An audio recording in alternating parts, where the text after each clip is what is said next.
Hello, my name is David Loeb, and this is my wife of 33 years, Yep, that's easy. Cheryl. And we would like to share with you a journey that we've been on, really going from a maximal lifestyle to a minimal lifestyle. Now, we're not there yet, but we're in that direction. Really, the first time in a long time, maybe ever in our whole life, and certainly in our marriage. And we're really going to break this video into three sections. The first section is how we got to where we are mentally. It's our mindset. And then after that, we're going to talk about what are methods and tips and things that we have done to get rid of things in our life to make this transition from a maximal lifestyle to a minimal lifestyle.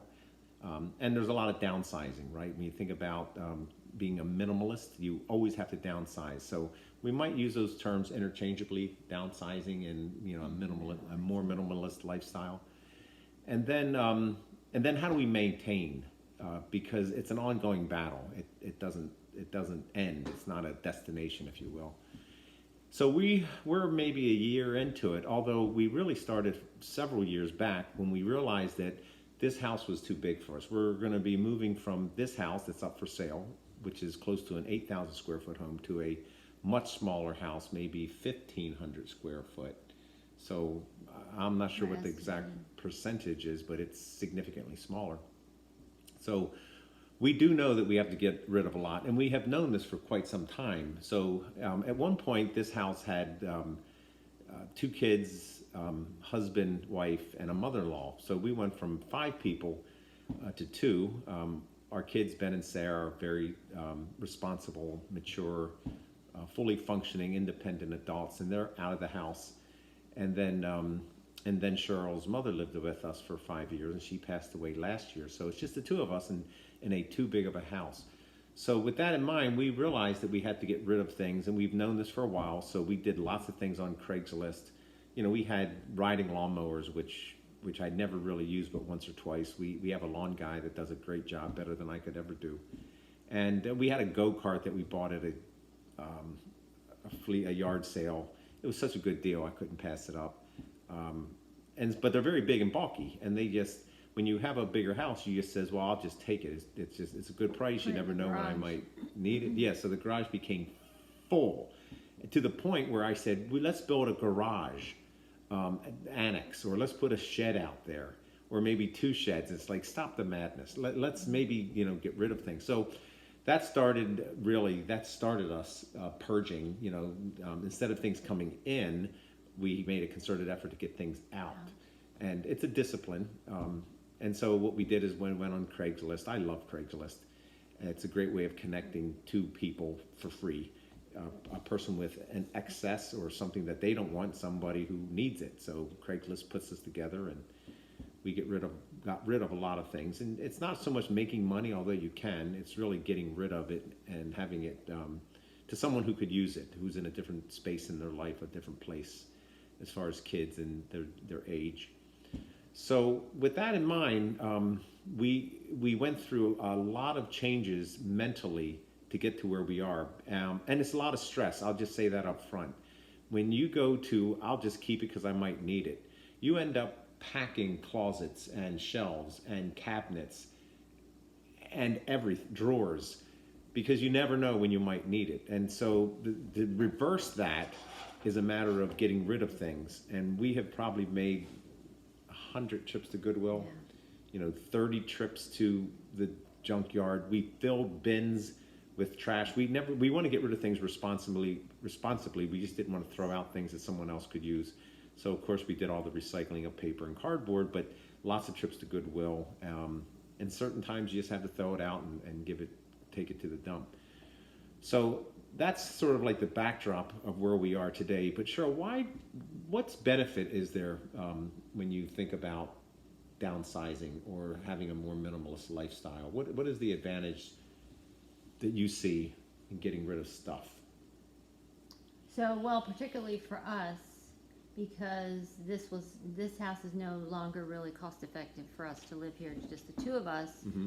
So for us, first we would be saving money. So if we went to a smaller house, we would save on the house payment and the gas and electric, and maybe also maybe a homeowners association, and just if the less things you have, the more nimble we would be, because we might decide we don't want to live in the new place. It might not be exactly what we want, so the less things we have, it wouldn't be such a big deal for us to pick up and move again. I remember I said, Cheryl, let's live our life with this, and so that we could pack in a day, pack in one truck. So like Cheryl said, if we move to some place and we hate it, too hot, too humid, we went in one season and the other seasons were awful, and we just want to pack up and go. Can you move in a day? Yeah, can you move in a truck? And by no means we could do that now. It's somewhat burdensome, not only physically, the tonnage, but mentally. So what mental toll does stuff have? Well, for me, it kind of, I say this, that it occupies a mental and a physical space, a space in your head. And for an example is, you might just have things or a thing that you feel guilty whenever you see it, because maybe you paid a lot of money for it, or and you only used it once or twice, and so that's just making you feel bad every time you see it. Which is a stressful thing, and if you've got multiple of those all over the house, it's going to start to wear on you. If you have box loads of things down in your basement and you can't remember what's in them, but you kind of think, well, there might be something in there that I need, or I should get it out of there, so that's going to weigh on you. Yeah, it's almost like, everything makes a noise. Everything that you have, it occupies bandwidth of something, either physical space or mentally, it's out there and one day you're going to get to it. And it's like this din, this cacophony of little noises. It's not literal noises, but it's static in the background, that it's there if you look at it and it's there, it's packed in that drawer, it's on the shelf, it's in a cabinet. And so let's decrease some of the clutter, decrease some of the noise that you have, and so that it's freeing, if you will. Yeah. I mean, how do you feel when you get rid of a box that's been in the basement shelves for? It makes me feel really good, because now I know what's in that box, and I feel like I know what's in the house. The more you get rid of stuff, the more you feel like there's a countable number of things that they're there and you can manage them. And we're by no means there. No. But we're getting there. And not yet. We have probably gotten rid of tons of stuff. It's a little embarrassing, frankly, that we have accumulated so much stuff. But if someone gave it to us, how can you say no? Or if it's at a yard sale, and there's incredible yard sales in our county here in Maryland, and it's just good stuff. And Cheryl and I came from humble backgrounds. We never had a lot of money. We had maybe one or two pairs of pants, going to school. Cheryl and I sometimes debate who was poorer when we grew up. Neither of us were in, abject poverty, but we didn't have a lot of money, not a lot of disposable income. So, we would eat out once a month and it would be a treat. Now we eat out, so often. And so with that lifestyle of having, somewhat like a wanting lifestyle of, growing up, you seem to, once you can finally have it, you take it and you keep it and you never know. So it's not really a good lifestyle to just keep on keeping things, because you never know when you might need it. And I mean, how many times, Cheryl, this has happened with us, I think, is that you finally make the decision to get rid of something. And then sure enough, a week after it, 2 weeks, it's like, where is that? I could use it. Yeah. And then you're like, oh, and that gives you a reason why you should save everything. But I think what happens is that is memorable, that event, that sense of like, oh, I got rid of it and I need it, now I have to buy it again. Or maybe I don't need it. So that's the other thing. Yeah, and see how realize. long you could get along without it before you go out and get something else. It's just a matter of changing your mindset. Yeah, those things are going to happen. But the 99 things that didn't come up you're not going to realize that. But the one thing that did come up that you need, that you got rid of, you're going to think about that and kick yourself. So, be kind to yourself, give yourself grace and mercy. And again, this is a process, this is a journey, this is a mindset. And really, it's a mindset, having this idea that I'm going to change this. I'm going to say no to myself and no to things. It's a skill set, as Cheryl will tell you. There's certain skills that you want to take on to filter and to sort. And then, of course, you just put them all together, and then you end up really finding yourself and really seeing a shelf that was packed, right? We have a lot of shelving because we had a lot of stuff. And it was like, we can't part with any of that stuff. But now I can look at shelf after shelf after shelf after shelf after cabinet after drawer. It's virtually empty. We heard something the other day that it says that when someone comes into your house or you look at something, you should say something's missing. Like it's too much blanks, it's too much white space. So Cheryl, why don't you talk about the staging process, how we had someone come in and take a look at our house. Okay, so we're selling our house, and so we had a professional stager come in, and what we had been told was that you want to make your house look as though it's kind of halfway between the house being totally empty and then there just being a very sparse amount of furnishings, so that the buyer can picture their things in the house.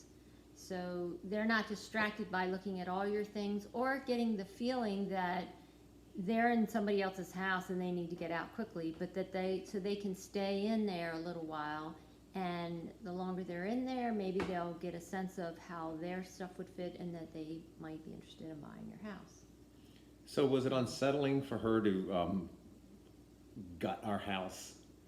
What was that I process kind of like? expected it, but it was even more than I really expected. Our entire kitchen table and our entire dining room table were covered with all the things that she removed.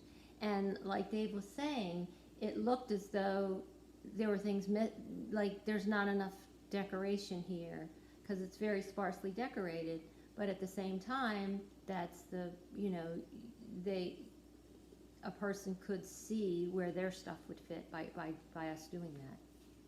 So you open a drawer or a cabinet. You wouldn't think that anybody who's looking for a house would open your drawers or a cabinet, but that's fair game if it's attached to the house. And so what's the general rule with drawers? And so with that, it's about 50% full.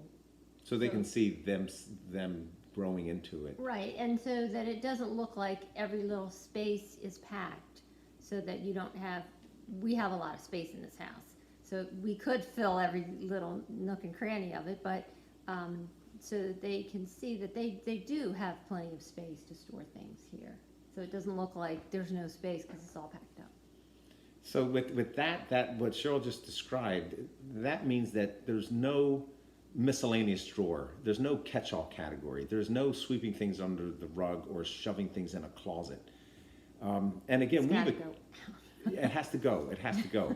And frankly, we have been accumulating things. We have things in this house, or had things in this house from when we were children. I mean, I had report cards from second grade. Now, some things we're gonna keep. Yes, it's ruthless purging, right? Try to not make all these emotional connections to everything, but some things. So we're gonna keep some things. But there's so much stuff that we have accumulated from our childhood, from our just growing up as a kid and adolescent and college, and then with one kid and then two kids, and then we have accumulated things, not only the 33 years we've been married, but probably 30, 20 years before that. And so, yeah, we moved several times, but pretty much, yeah, we did a little bit of purging. We dragged it along with us. We dragged it along and along and along. And then we kept on building more shelves and more shelves and more shelves. And it's like, you got to stop. So really, it's 1,000 little micro decisions that you have been able to procrastinate and put off.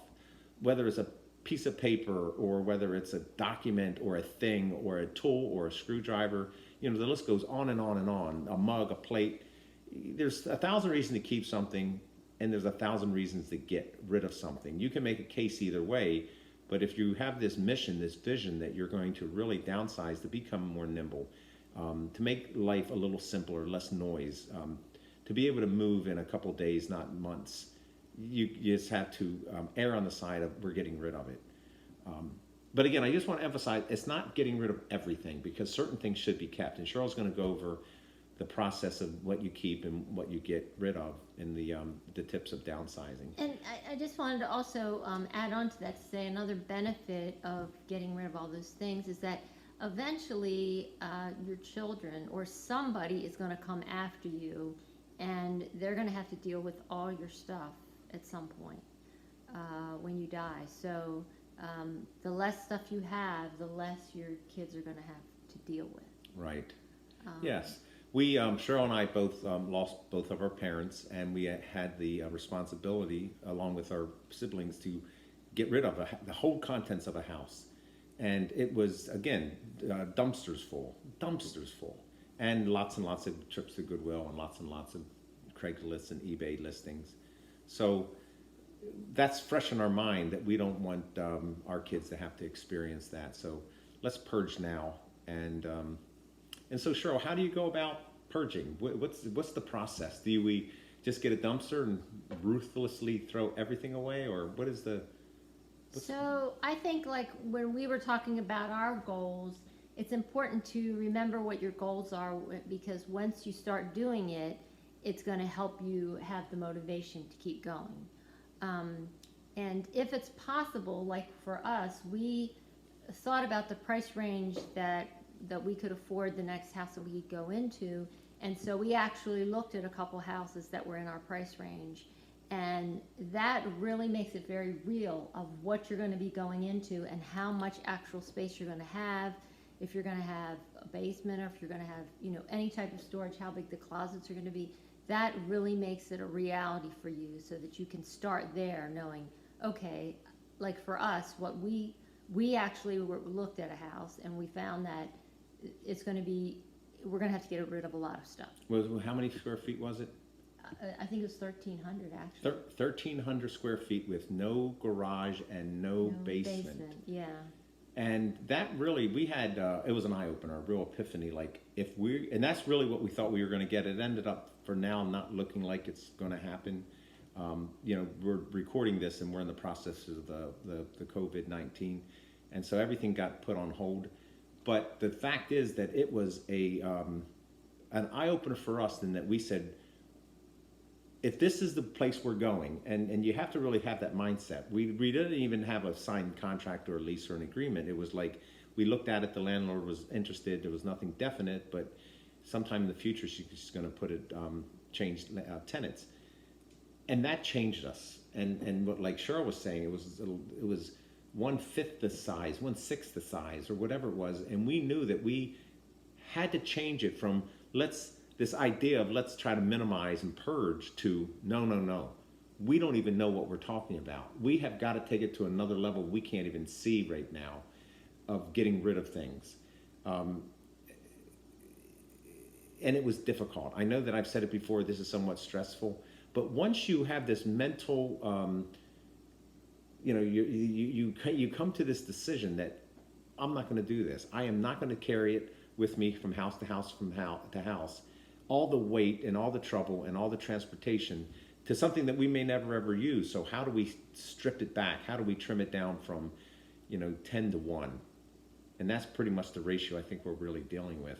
If you've had 10 of widgets, can you get away with 1? So yeah. So what are the methods that you've used that we're trying to still adhere to, because we're not done yet? So we did some. So this probably started 2 years ago, and so we read some books, and there's many YouTube videos on having a minimal lifestyle, and also just downsizing and purging. So we kind of came up with a summary of all the tips, the ones that we thought were the best ones that we used. So there's basically, there may be more, but the two that we use, the two purging methods we use, is one is purging by category. And there's a well-known person on the, she actually has a television show, Marie Kondo, and she has something called the KonMari method, and she recommends decluttering by category. So in other words, first you would purge all of your clothes, and then you would purge all your books, and then you just keep going on to different categories that she recommends, and then the very last one would be memorabilia, like photographs and anything that's sentimental that you've been keeping, because if you do that too soon, you'll get bogged down, because you have to stop and look at things. So that should be the last category. So the way that she suggests doing it is taking all of your clothes from all over the house and putting them in one area. Like maybe you just want to put them in your bedroom or on your bed and your floor if you have a lot of clothes. And then you can see everything that you have, and then you just go through. And her method is to go through and just pick up each thing and decide if that thing makes you happy. She talks about if it sparks joy in you. So if it's something that you really like it, you're not just holding on to it because you paid a lot of money for it and it doesn't fit you right now, but maybe it'll fit you later. No, you just decide right there, does this make me happy? And then so you go through all of your things. And this was a good method for us because we liked the idea. We did this with a lot of different categories, and we liked being able to see everything, and then you can eliminate it. Like you can see that you have 10 bottles of shampoo or whatever it is, and you can make decisions from there. So that's one way, is doing it by category. And then another one would be just to purge randomly. Just start with a drawer or a cabinet or a room, and then just look for things that you can feel like you can get rid of. And that has some advantages. I have found, depending on how you're wired, if you want that sense of satisfaction of accomplishing something quickly, you might want to chunk it, this huge project of downsizing, into some little manageable piece that you get that dopamine hit that you can. I sometimes, when I do a lot of things, I write them on my to-do list just to get the joy of crossing them off. And so that sense of like being able to accomplish something in a chunkable micro accomplishment just feels real good. And so the category that Sarah was talking about with Marie Kondo, Yeah. It was that it takes a little longer before you get that sense of accomplishment versus like, I'm going to do that drawer. But it's a combination. It's always a hybrid of probably what your ultimate process will be, depending on how you're wired or how much time that you have. But again, these are lots of micro decisions that make up a macro decision. So it's a matter of chipping away at whatever you do in the time that you have to do it. So that's the two methods. It's either by a category or by area or section or... Yes, and you could look at the saying, well, I'm not going to take all of my, stuff and put it into...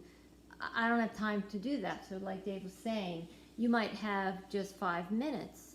So like one of the websites that we were looking at is Joshua Becker. He's wrote a book about minimalism, and he has a list of projects that you can do that are like 5 minutes. So if that's something you can do, you're kind of just taking a little layer. You're taking little layers off. So do the top of your dresser, the top of your nightstand, a junk drawer, or any drawer, the inside of your car, pile of paper or mail on your desk, toys. Just there's probably toys that you have that your kids have outgrown. Take a cupboard in the kitchen, especially mugs, because everybody gets, that's like a common gift that people get. So we end up having a lot of those. Plastic bowls. You could immediately get that feeling, like Dave was saying, that you're doing something. A shelf of a bookshelf, or a decorative shelf, the medicine cabinet. Another way of doing this is just to take a box and go around the house and just take obvious things and stick them in this box. And this could be the beginning of your first Goodwill box, right. that you're gonna take out. Which ends up being something that we now do. In our mudroom, we have a Goodwill box or a Salvation Army box. That it's a place where we know if we find something, we have a place for it, right? Because everything should have a place and everything in its place. Well, that place for that thing we realize that we don't need anymore is this Goodwill box. And so it's a repository, it's a place for those type of things before we get them out of the house. Out the door.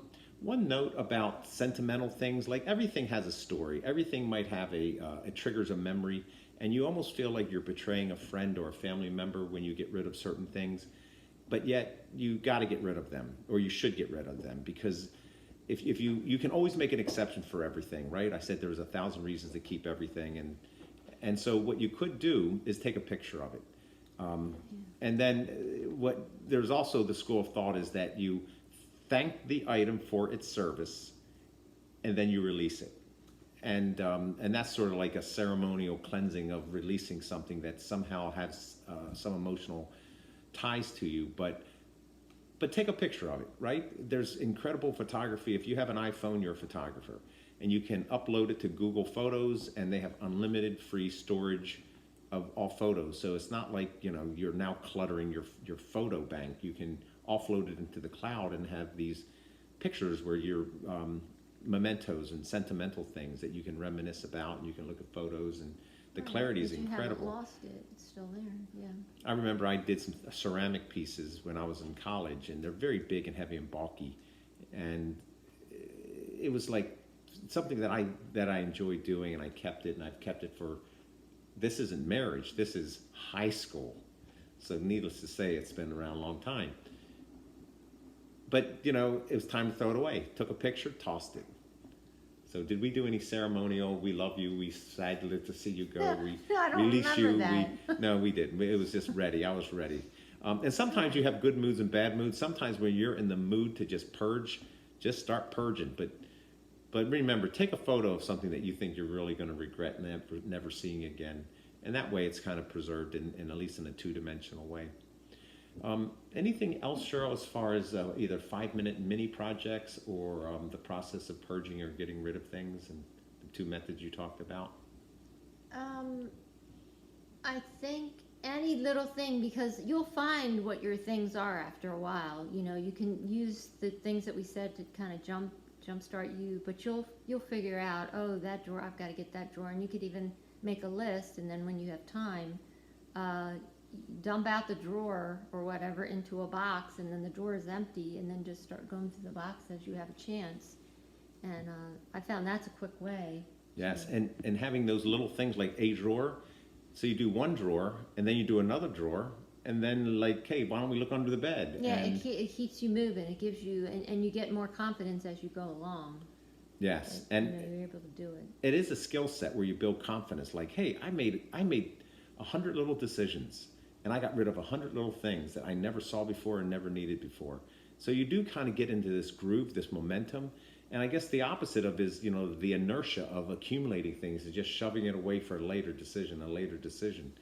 So moves, that's why I think everybody should move on a pretty regular basis, right. Because it forces you to make rid a of lot all of your stuff. purging and just getting rid of things. Any other tips? We talked a little bit about our mental journey, the mindset of how to get to where we are, and we're by no means there. And by the way, there's levels upon levels, and I don't even think we're at the deepest level where I'm saying, okay, I got 3 plaid shirts. I know I paid a lot of money for them, but I don't like them. Or I wear them, but I don't need to wear 2 of them. Let's give 1 to Goodwill and I'll keep 2, or 2 to Goodwill and I'll keep 1. See, I still have that. And even though I've gotten rid of so much, I think there's another level. It's another level. It's another level, and then it's a deeper level, because you really don't need to survive off all the things that you have. And like Cheryl was saying, if you take every sock and every piece of article of clothing that you had and say, do you use it? Do you need it? Do you want it? Do you need it? Do you use it? Do you need it? Do you need that many t-shirts? And then you realize that there's another level where you can go even deeper. Right now I'm thinking about my closet. I have too many shirts. Well, the thing about that, the tip that I heard about that is most people only wear 20% of what they have in their closet, and for whatever reason, it didn't fit, or for some reason it didn't fit right, it didn't feel right, or you don't really feel good wearing it, but like you said, you spent a lot of money for it, so you just kind of leave it hanging there. So those are the kind of things. Someone else will look good in that thing, and someone else will like it. And so this is a time to say, okay, I made a mistake, and I learned my lesson, and we're just going to move on now, and I'm going to put it in the Goodwill box. Or if there's somebody you could give it to them. But if every time you look at it you feel guilty, then that's just stressing you out. So that's not making your house a nice place to be, or your closet even. Right. It's time to evict. Closet. It's time to evict some of Yeah. these freeloader tenants. That's not contributing. They're just Right, because taking you don't up love space. them. So that's a principle. Only keep the things that you love, not the things that make you feel sad or guilty. Yeah. Yeah, there might be certain things that are sentimental, but it's like bad feelings, and get rid of them. Why keep, something that brings bad memories or uncomfortable memories? Right, It's just okay. because- You can give yourself permission to get rid of that. No matter how you were trained or you were brought up, this is a different time. This is a different phase. It's time to let things go. So we talked a little bit about how we got here mentally, that we're making this shift from maximalism to minimalism. We're downsizing, right? We are purging. So what are ways that we can maintain this, even though we're not quite done yet? Any tips of how to maintain this lifestyle? Yeah, so hopefully you'll get down to a point where you have few things that you have to manage.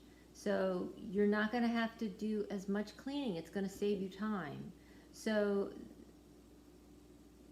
if you kind of now can pick up different habits that are going to work with that. For instance, and some of these things you may already do, clean as you go.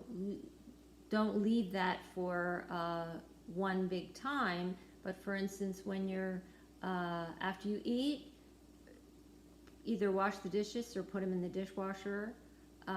Wipe off the stove, wipe off the tables and the counters, and be done with it. In a habit of that, if you get in a habit of that, that's going to cut down a lot of time, and you won't have it hanging over your head, especially if you have habits.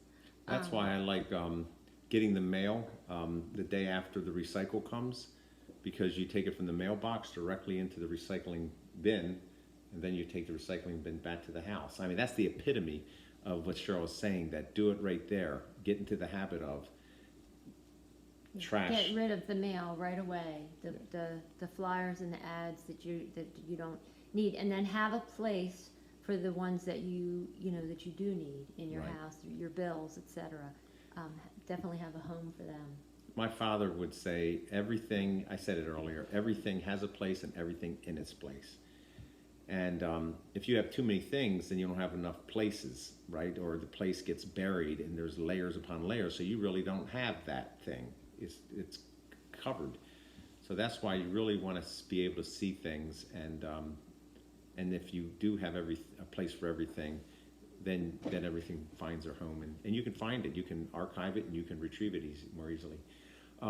Anything else as far as maintaining a tidier lifestyle that's more minimal? So now you find a place for everything, like Dave was just saying. So you have a place for everything. So your house is not going to be perfect, like staged in showroom every day, because you're going to be doing projects and you're going to be doing things. So certain times of the day your house is going to be really a mess. So every day try to have a daily habit where maybe before dinner or maybe at the end of the day before you go to bed, you take less than 5 minutes and put everything back in its place.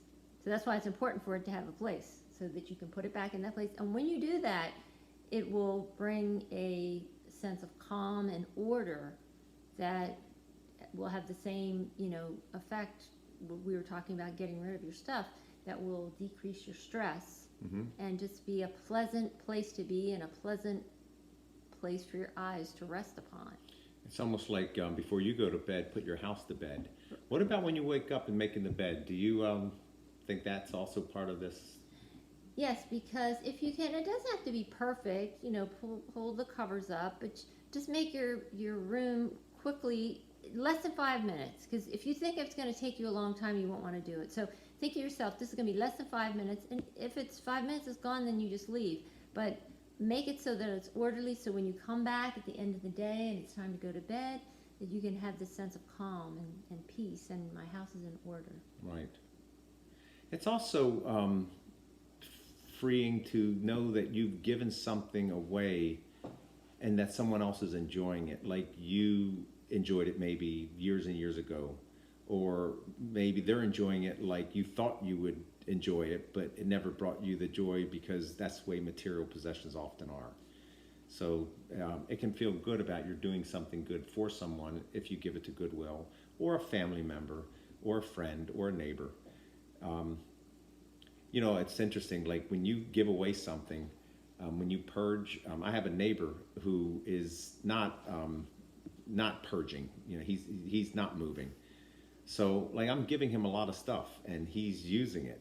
Now, do I have the ulterior motive that, hey, if I ever need to use this, I'm not going to be living too far and I'll be able to, you know, let kind of him be my holder of things. And I think that might be true because I've already done it. I said, hey, Liang, do you mind if I use that thing I gave you? But he can use it a whole lot better than I will. He's in a different place than I am. And so it just feels good to be able to have it move to a person who appreciates it, who will put it to use, who will put it into practice and get the money's worth out of it that's still left in it. Okay, so we talked about, you know, the mental journey of getting there and the decisions that you really have to make as a couple. It's preferred that you both are on the same page. You definitely want to read books and listen to podcasts and YouTube videos on the subject, because it just gets you more and more in tune. You just don't watch one video and it's done, you've changed. It's like, you know, you don't read the Bible once and then you take all the principles and you've changed forever, but you constantly want to bathe yourself in the Word, and you want to listen to devotions and constantly read and pray. And so it's like anything that you're really making a radical change on, you know, a heart change, that it should be continual, and it's from a multiple sources. So we watch still YouTube videos, and we listen to podcasts on this subject. And there's a lot. This is a hot topic right now. You can find all these videos on YouTube. And all you have to do is look up the word minimalist lifestyle, downsizing. Those are the buzzwords right now. And there's more. Decluttering. Decluttering is another one. There's books, and it's, I think your friend Marie Kondo, the life-changing magic of tidying up. That's that talks a lot about the decluttering by category. You wouldn't think that topic would be so white hot right now, but she's a consultant. She has her own products. Yeah. So she just people are really, I think it's resonating with people right now, because there's a point where it says, I have too much, and I want to get rid of things, and I want to release things, and I want to let go, and I want to be more, like you say, more nimble and being able to move and less burdened by all this, the sheer weight of things and the noise that it makes in the background. Any parting shots as we finish this video, Cheryl? I was just saying, since we're staging our house right now, one last tip that I didn't mention is just about the laundry, because you have to try to keep every room clutter free, is because there's just two of us. We just take our laundry to the laundry room every day, and I do a load of laundry maybe once a day to once every other day, and then just, you know, dry it and put it away that night. That's a good thing so you're always caught up on the laundry. Now, if you have a lot more people in your house, it might there might be more days of that. But and then the other thing is, for your sheets, when you're changing your sheets, put them in the laundry, and then put those sheets right back on the bed. And that, of course, you could have less sets of sheets, and that would just give you less stuff right there. If you just put those same sheets right back on the bed, you know. And those are two good examples of, you know, you're looking for efficiencies, right, in less process time. And workflow, and those are two great examples of how that when you do things and think of things a little bit differently, there's less accumulation of things and accumulation of tasks that make them big task or big what seems insurmountable as far as the amount of time to take care of this thing. So, well, we're going to wrap it up there. I think that's our last word. We might be putting together another video and giving other tips and tricks of how to minimize, and how to purge. And we're on this journey, and we are making strides, but we're by no means finished. But as we make more progress, we'll report it back to you. So that's it for now. This is Dave and Cheryl saying so long. Bye.